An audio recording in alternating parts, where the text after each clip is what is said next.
Hey guys, what's going on? How's everybody doing? Welcome back.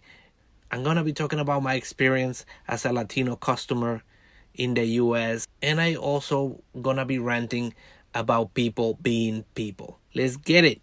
Some of you know, but some of you don't know that I am Latino. Aside from the stigma of being Latino in a foreign country, being Latino is pretty great. We get along with African Americans, we get along with white people. We're like the ketchup of ethnicities. But being Latino comes with some side effects. For example, one of the worst ones is I usually get somebody who asks me for help because I look like somebody who might be working there. And that's not a bad thing.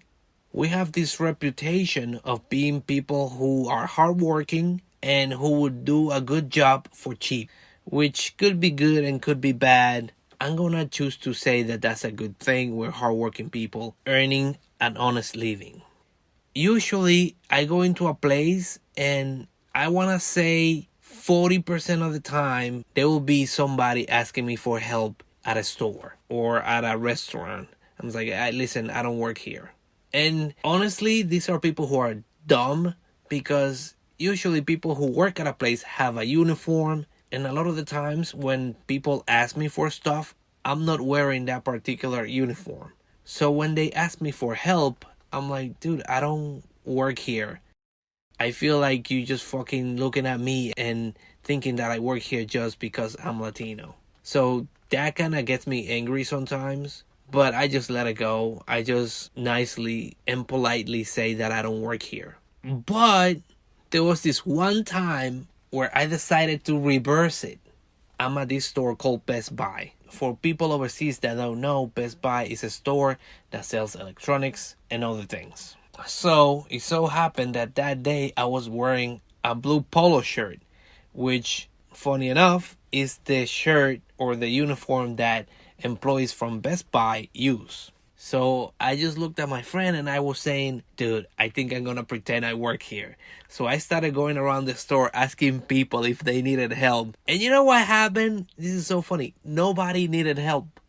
And I was happy that nobody needed help because if they found out I didn't work there, it was gonna go down. I was like, who the fuck are you? You don't work here. So I'm glad nobody needed help. But at the same time, I'm like, the one time nobody needs help is when I pretend to work here. But God forbid, I'm just going about my business trying to buy something at a store.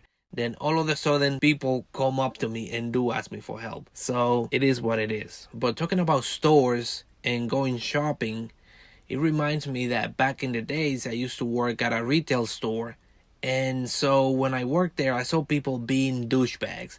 You know how when you buy something and then you take it with you, then you realize that you either don't want it anymore or that your budget won't allow you to take that extra item. Usually people will leave that item wherever they are at the moment. It doesn't matter where they are, they're just going to drop it right there.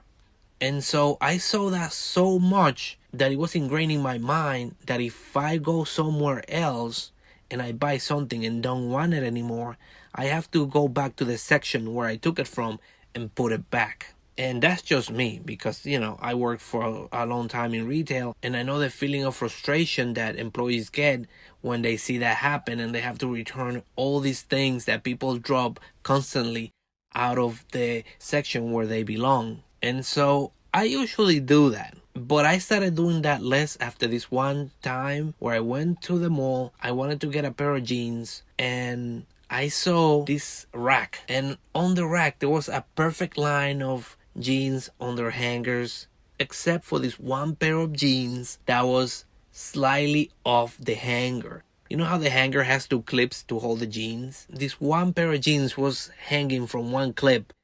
So I saw it, and a combination of me working in retail and knowing the pain employees feel when they have to fix something that somebody else messed up, and my OCD kicked in, and I had to fix that pair of jeans. So I walked over to that one pair of jeans. I wasn't even planning on buying it. I just wanted to fix it. So I picked up the other end and fixed it. And as soon as I clipped those pants, this one lady came up to me and she said, "Hey, can you help me? I'm looking for such and such." And I said to her, "Oh, I'm sorry, I don't work here." And then she said, yes, you do. I just saw you fix that pair of jeans. And I'm like, oh, no. You don't understand. And then I proceeded to tell her the story about how I worked in retail before, and I do this to be nice because I know the pain that employees have to go through. And then she didn't believe me. She couldn't believe in her head that somebody would do this. So she's like, you mean to tell me that you go around stores fixing shit for free? And then I looked around because she started being loud. This is not me being racist. I'm just saying exactly what happened. She started getting loud. She's like, you're just not helping me because I'm black. And I'm like, oh shit, it's about to go down. And I started looking around and people started forming like a circle around us. Like, this is a mall. There's a lot of people in the store. So I'm in there like, ma'am, listen, I don't work here. And amongst the people who are surrounding me, I'm looking around to see if any of them are employees who work there to kind of, save me. But I don't see anybody. All the people that I'm looking at look like customers too. And I don't want to pull the same stunt that she's trying to pull on me. I don't want to call on somebody like, hey, do you work here? Can you tell this woman that I don't work here? And then it so happened that that person is also a customer. So I'm in there listening to her complaining about how I'm racist. Then I look at her. Then I look at myself. You can tell that I'm brown. We are both people of color. Just calm down. This is not some sort of conspiracy to keep you from shopping here. I don't work here. That's the honest truth. Long story short, she's not hearing anything about it. So I decide to leave and leave her talking to herself. So as I walk away, she's still like talking to me, yelling. And you know what, guys? I ended up not buying the pants. And I don't know if she got what she needed because I just gave up. She couldn't understand that there will be a person who would actually go through the trouble of fixing things in a store that they don't work in. And that's when I understood that I'm being too nice and I should stop fixing things. So now what I do is, if I do take something and I don't need it, I will put it back in the section that I found it. But no more fixing things. If I see something on the floor, I don't pick it up because I don't want people thinking that I work there. I have enough being Latino.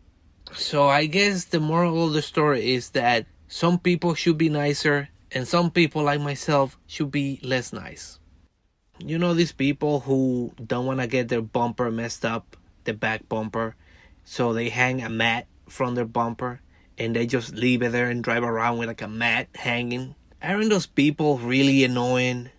Not only do you look silly when you drive around with those mats hanging from your bumper, but you look extra silly if you have a Fast and Furious looking Civic. I swear to God, this one dude was driving around in this lowered, rim-having, racy-looking Civic, except that he had one of those bumper mats hanging from the back of his car. And I was like, dude, you cannot do the two things at the same time. You are either Paul Walker, rest in peace, or you are the old lady who shops at the local supermarket. You gotta pick one of the two. I don't know. That's all I have to say. But anyways, that was my small rant. That's all I got for today. Thank you for listening, and I'll see you on the next one.